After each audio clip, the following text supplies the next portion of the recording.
mapapansin nyo, ang mga IT graduate dito sa atin ang kadalasan binabak sa kanila, technician. Hindi seryoso, seryoso to. Kung hindi technician, taga-build ng computer, di ba? Nagbi-build sila ng computer. So most of the time, no, yan po yung dahil kulang nga sa kapasidad itong ating mga private sector na pumapasok dito, kagaya ng Samsung, kagaya ng Huawei, kagaya ng mga HP, Sony, yung mga yan, di ba? So may capacity lang yan. Di ba? So ilang milyon, ilang daan libong katao or estudyante ang gumagraduate sa isang SEM, 'di ba? Or sa isang graduation. Daan libo po mga kababayan. Ipagpalagay na natin sa Luzon pa lang daan libo na. Sama mo pa Mindanao at Visayas. Milyon po mga kababayan. So ayan po ay hindi kayang i-occupied okupa ng mga private sector company. Kaya po inilungsad ni Pangulong Bongbong Marcos sa pakikipag-usap po sa US na regarding dito sa Pacsilica, AI Hub, na naandyan na po lahat. Lahat ng klase, as in hindi na tayo aangkat. Lahat dyan na gagawin. Lahat po, mga sasakyan, mga bagong sasakyan, yung mga drone, lahat na po, lahat, as in lahat. Kung paano nyo po nakikita ang Amerika or ang Japan, ang naglalabas na robot, naglalabas ng ganito, naglalabas ng ganyan, dyan na po tayo papasok. Pag yan po ay natapos, pag yan po ay natapos mga kababayan, bukod na sa limpak-limpak na trabaho ang mabibigyan yan ng mga fresh graduate sa atin, tayo pong mga Pilipino, ang target na makinabang dito. Wala pong iba, walang ibang banyaga. Tayo pong mga Pilipino ang target na tulungan ng Pacsilica na yan. Yung facilities na yan. Okay? Dahil bakit po? Dahil nakita ni Pangulong Bongbong Marcos na yung talino ng mga Pilipino, inventor, ay ibang bansa po ang nakikinabang. Kagaya na lang ng drone master, na kung tawagin natin. Yung nakaisip ng sasakyan na gamit drone. Sino po nakikinabang ngayon? Ibang bansa po. Australia, imagine nyo. Kinuha pa ng ibang bansa instead na tayo makinabang. Bakit po tayo hindi nakikinabang? Yun yung unang nakita ni Pangulong Bongbong Marcos. Yung mga Pilipino na merong angkin talino pagdating po sa pag-iimbento, okay, ay kailangan na natin pakinabangan. Kailangan ng pakinabangan ng bansang Pilipinas. Hindi yung ibang bansa pa, yung imagine niyo, naka-imbento Pilipino. 'Di ba? Imagine niyo, Pilipino naka-imbento pero nakikinabang ibang bansa. Kinukuha sila ng ibang bansa, ipapasok sa AI Hub, pag-aaralan yung na-imbento ng Pilipino na yon, tapos tayo bebentahan. Imagine, 'di ba? Tayo bebentahan. Ang tendency, mga kababayan, sino nakinabang nung idea ng Pilipino? Di ibang bansa. Tayo, inaangkatan. Ganun po yung gustong mangyari ni Pangulong Bongbong Marcos. Hindi na kailangan umalis pa at ma-priority yung mga may utak na Pilipino, na scientist, mga kababayan, or mga gumagawa ng mga sasakyan na hindi na kailangan ng gasolina, mga ganon. So, may ide-develop yan gamit itong pasilidad na ito, itong AI Hub na ito, mga kababayan. Ganun po katindi yun, mga kababayan, sinasabi namin sa inyo. Yung ibang yung ibang merong mga iba, hindi natin masisisi na sila dyan, 'di ba? Tawag dito, against sila dyan. Hindi sila pabor dyan. Bakit po? Ayaw nyo po ba maging naandun na tayo sa generation finally ng parang nasa 2060 na tayo. Nandun na tayo. Pag ito kasi natapos, mga kababayan, maniwala kayo. Ang kinakatakot kasi ng mga nito, mga kababayan, ng mga private sector, mawawala na po sila ng saysay dito sa Pilipinas. Like for example, yung mga e-bikes na lang. 'Di ba? Mga installation ng e-bikes, mapapadali na po, mga kababayan. At ang may tendency rito kasi, ang pwedeng kaya inaanuhan ito, may tendency na maapektuhan din yung local sector. Kagaya ng bus, kagaya ng jeep, tricycle, 'di ba? Pero ayan, mga kababayan, kung sino man ang susunod na pangulo, nasa utak na po ng susunod na pangulo 'yan. Kung paano niya made-develop ang isang tricycle.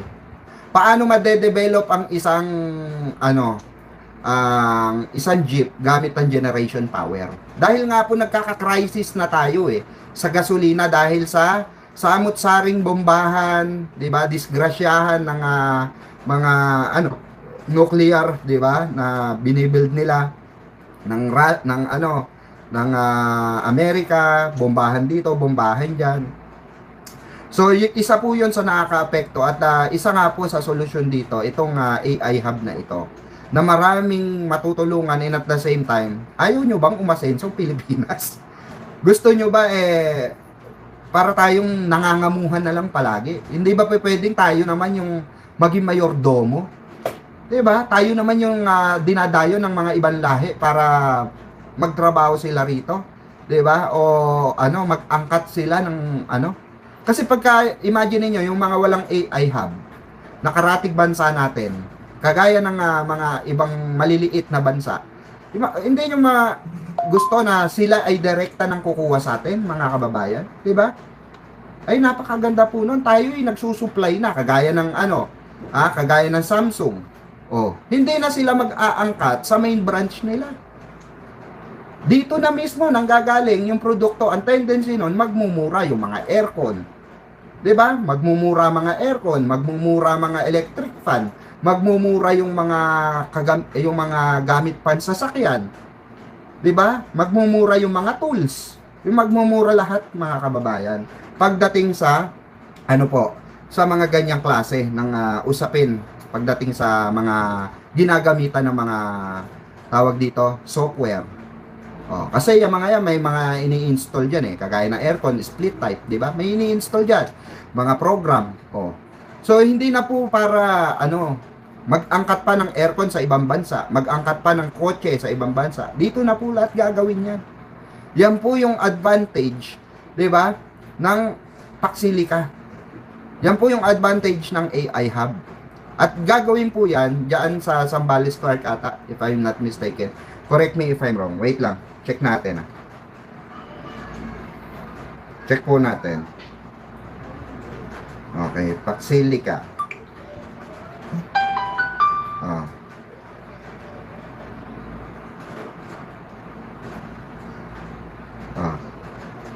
Ayan po. 400. 4,000. Approach 1,600. 1,600 hectares. Grabe, no? Economic Security Zone in New Clark City, Tarlac. Sa Tarlac po, sa New Clark. Ayan po, malinaw. Diyan po gagawin, okay? Sa atin. Imagine niyo, mga kababayan, itong Paxilica na to, itong AI hub na ito, ay napakalaking tulong po sa mamamayang Pilipino. Lalo-lalo na sa mga kababayan natin na hindi na kailangan mag-ibang bansa. Yung mga IT natin, mga fresh graduate, kukuha ng rito, ng trabaho, example, stepping stone nila, tapos magpapalaki lang sila ng sahod, tapos after nun, mag-iibang bansa sila kasi doble sahod. Pero dito po sa Pilipinas, mga kababayan, pag yan po ay nabuo po yan po ay pasahod na po ng gobyerno. Pasahod na po ng gobyerno. Imagine niyo, kumpleto ka na ng benepisyo. Lahat. 'Di ba? Lahat ng benepisyo ng isang public service, meron ka. Ayaw mo pa nun, 'di ba? And at the same time, iba ang sahod mo sa minimum wage. Iba 'yon. Kasi bakit po? Puporbe kung anong specialty mo as IT. Kagaya ng anak ko, mga kababayan, example na lang. Ang kinuha po ng aking anak ay IT. Specialty po, ang specialized po niya or ang major po niya na kinuha ay AI. Okay? AI po. So basically, yung mga makabagong henerasyon ng pagtuklas ng mga program ng mga AI. Mga ganon, okay? So, yun yung magiging trabaho ng anak ko after no niya mag-graduate. At isa ito sa mapakikinabangan ng anak ko na makakapag-apply siya diyan ng trabaho diyan sa AI hub na yan, na hindi na niya kailangan lumayo kasama ng pamilya niya. Oh, and at the same time, sapat yung sasahurin niya dito sa Pilipinas para pantustos sa magiging anak at pamilya niya. Ganun po, no? Oh, kaya salute kay Pangulong Bongbong Marcos na finally ay may nakaisip na sumabay na tayo. Hindi po kailangan maging kulelat ang bansang Pilipinas. Oh. Alam nyo ba kinakatakot ng ano rito, mga kababayan? Kagaya ng Meralco. Ang sinasabi nila, malakas daw sa kuryente. Okay, kasi kailangan ng tubig niyan. Parang ano yan computer. 'Di ba yung computer, yung alam niyo may nilalagay na ganun sa CPU. Parang may tubig yun may liquid, 'di ba? Na nagdadirect dun sa processor para gumana yung processor. 'Di ba? Oh, yun po 'yon. So parang ganun 'yon. Electric, water. Okay? Para gumana ang isang motherboard, 'di ba? Saka ang isang processor ng computer. Ganun po 'yon. So ito mga kababayan, totoo naman. Imposible namang hindi gagamit ng tubig yan, hindi gagamit ng kuryente yan. Doon na papasok. Doon na po papasok yung sinasabi ni Pangulong Bongbong Marcos sa kanyang zona, yung nuclear power plant. Doon na po papasok yung nuclear power plant, 'di ba?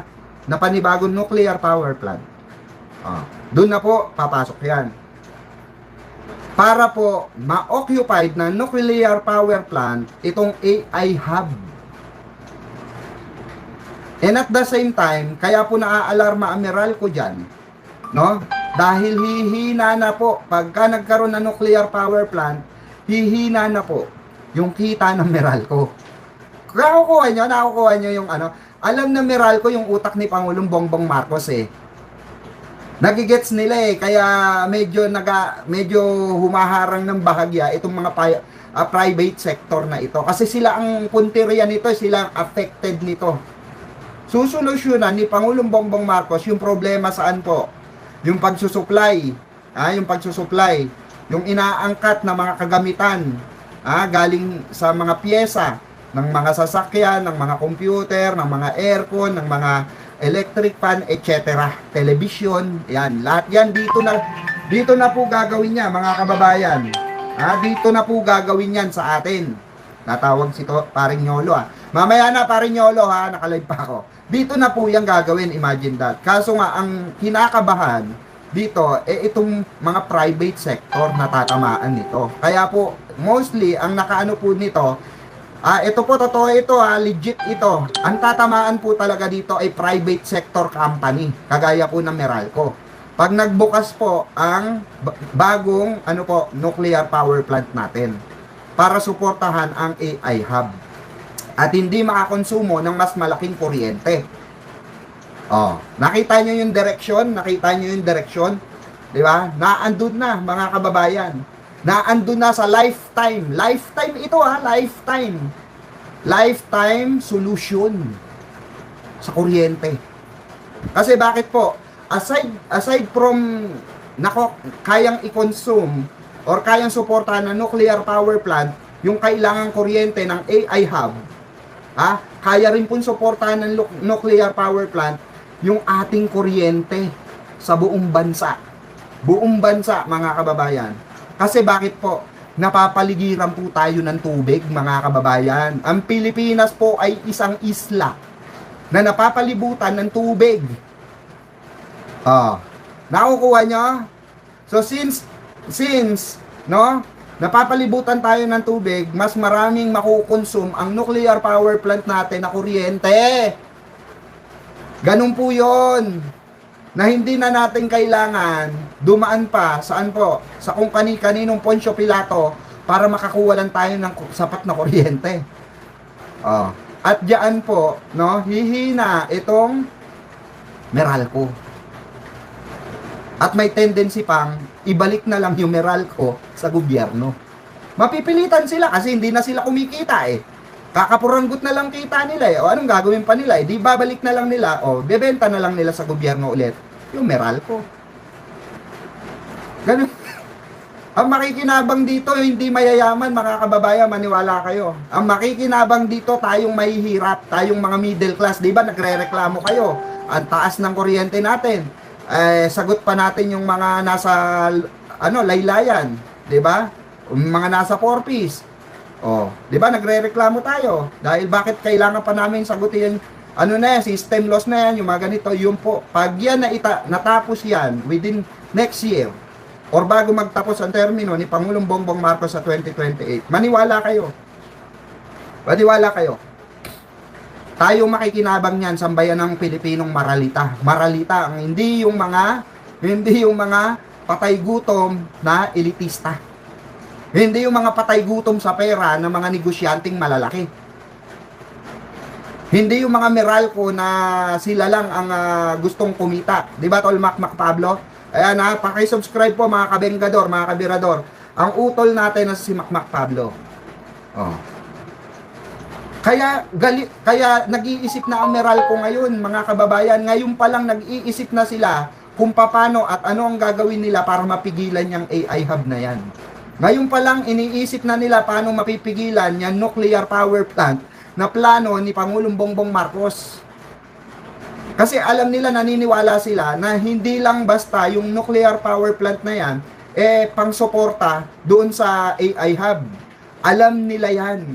Nayaan, kaya gustong ituloy ni Pangulong Bongbong Marcos yan, para maituloy yung nuclear power plant ni Apo Lakay. Kaya ginrab niya yung yung AI hub, yung Paxilica. Hindi po Paxilica, Paxilica. Okay, para maisalba yung kinabukasan natin sa elektrisidad.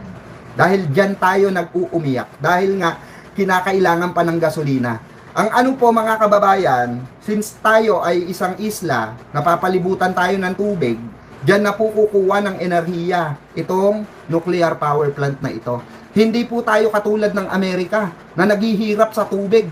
'Di ba? Kailangan pa nila mag-imbak ng limpak-limpak na tubig para masuportahan yung kanilang mga nuclear power plant. Tayo po hindi na. Hindi na sa daming tubig na nakapaligid sa atin, kaya accommodate lahat ng expenses natin sa kuryente. Maniwala kayo. Ganong katalino si Pangulong Bongbong Marcos, mga kababayan. Na hindi naisip nila Digongyo or ng mga Duterte, lalo na si Sara. Puta, hindi nga alam yung Paxilica eh. Di ba? Imagine niyo mga kababayan. Napakagandang balita nito. Eto pa ang malala dyan, mga kababayan. Di ba? Bukod sa AI hub, saka sa nuclear power plant na makakapag-save ng mga kuryente natin, makakapag-provide ng mga kuryente natin at mapamura yung paggamit ng ating kuryente. Eto pa, matindi rito. Alam nyo ba na may posibilidad na pag ito natuloy ito, hindi hinadlangan ito, mga kababayan, maniwala kayo. Eto pong yung tinatawag na, yung sinasabi ni Pangulo na rocket. 'Di ba? Pinagtatawanan ng mga DDS kasi di nila naiintindihan. Ano po 'yon? Rocket satellite. Rocket satellite po 'yon na tinatawag. Okay? Alam niyo po ba yung Starlink ba 'yon? Starlink. 'Di ba? Nagawa nila sa Amerika na hindi mo na kailangan ng mga cell site, direkta ka na doon sa sa satellite. Wireless na yung connection ng internet mo. Imagine niyo mga kababayan magkakaroon na tayo finally ng sarili nating satellite. Ang maganda pa nga nito mga kababayan, ipadala si Paring Yolo dun para may satellite vlogger. Payag ba kayo ron? Paring Yolo, ipapadala ka na ron. Sabihin natin kay Pangulong Bongbong Marcos, baka kailangan ng vlogger dun na magko-cover, di ba? Magmo-monitor. Oh, ayan. Pasama na natin si Paring Yolo dun sa doon sa racket, no? Napaakyat ng papunta ng Himpapawid. Satellite vlogger. No? Taga-monitor ba? Taga-monitor. No? Oh. Sasabihin naman ni Paring Yolo, hayop ka talaga, pikwa. Oh. Hindi, di ba? Tolmakmak. Oh. Yun na maganda ron, mga kababayan. Imagine niyo, unti-unti na pong ginagawa ni Pangulong Bongbong Marcos na isaayos ang sistema ng problema natin saan po? Sa mga signal. 'Di ba? Sa mga signal, TV, internet, lahat po. 'Di ba? Pangalawa, yung problema natin sa elektrisidad.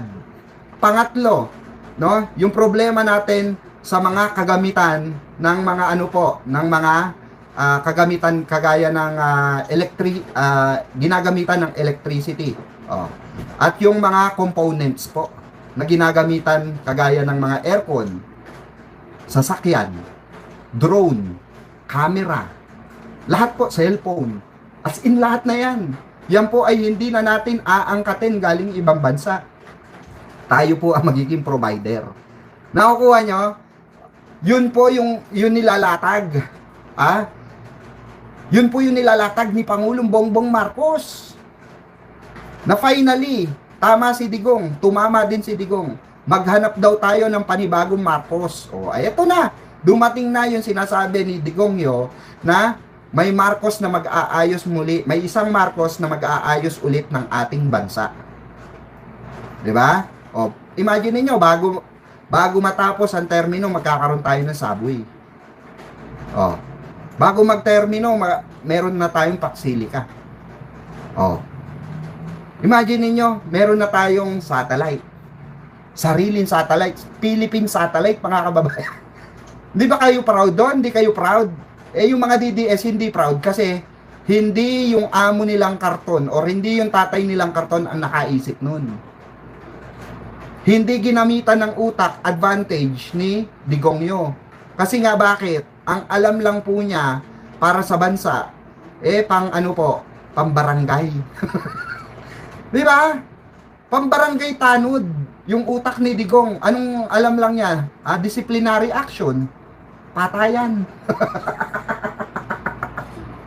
Di ba? Oh, ubusin daw ang kriminal. Ubusin daw yung mga adik. O, pusang ama mo. May nagawa ba? May nangyari ba? Wala. Kasi mismo, yung mga adik kasama niya yung mga drug lord nasa paligid niya, katabi pa niya. Kanang, pa niya? Tawag dito, kanang kamay pa niya. Oh, si Michael Yang. Oh, Sami Uy. Imagine niyo mga kababayan, kung gaano katitindi yung mga kasama ni Digongyo. Oh. Hindi niya ginamitan ng utak advantage. Nakakonect na siya sa China. Hindi niya inadapt kung paano yumaman ng China. Umasenso ang bansang China. Naging advance ang China. Si Pangulong Bongbong Marcos, bago magtapos ang kanyang termino, gusto niya, meron siyang legasiya na iiwan na tatak natin. Oh. Ayaw kasi ng mga DDS, mga kababayan, na maging credit kay Pangulong Bongbong Marcos yung satellite. Kaya pinagtatawanan nila. Ayaw maging credit kay Pangulong Bongbong Marcos na mga DDS yung Paksilika, yung AI hub at yung nuclear power plant na mag-aahon sa atin sa hirap. Maniwala kayo, yan ang mag-aahon sa kahirapan. Oo. Baka yun sabihin yung generation charge baka hindi nyo na maramdaman sa sobrang baba Ang susuko dyan, maniwala kayo, ang susuko dyan, Meralco. Baka ibenta na ng Meralco ulit sa, di ba, nasa gobyerno dati ang Meralco. Baka ang mangyari niya, mga kababayan, dahil wala nang kinikita Meralco dahil meron na tayong AI hub, meron na tayong, meron na tayong tawag dito, nuclear power plant. Baka ang tendency niya, mga kababayan, ibalik na ulit sa gobyerno yung Meralco. Di ba? Kasi, ako, for example, ako may-ari ng Meralco, puta, anong gagawin ko dyan? Ilan ang nakashare dyan, di ba? Oh. Eh halos wala na akong maibigay na kita dyan sa mga shares. Oh. Eh meron pa tayong 40% sa Malampaya. Oh. Gangster. Di ba? We do that better than anybody. I bet you got it twisted, you don't know who to trust. So many player hating niggas trying to sound like us. Say they ready for the front, but I don't think they know it. Straight to the depths of hell is where them cowards going. Well, all you still down, nigga, holler when you see me. And let these devils be soft for the day they finally free me. I got a caravan of niggas every time we ride. Hitting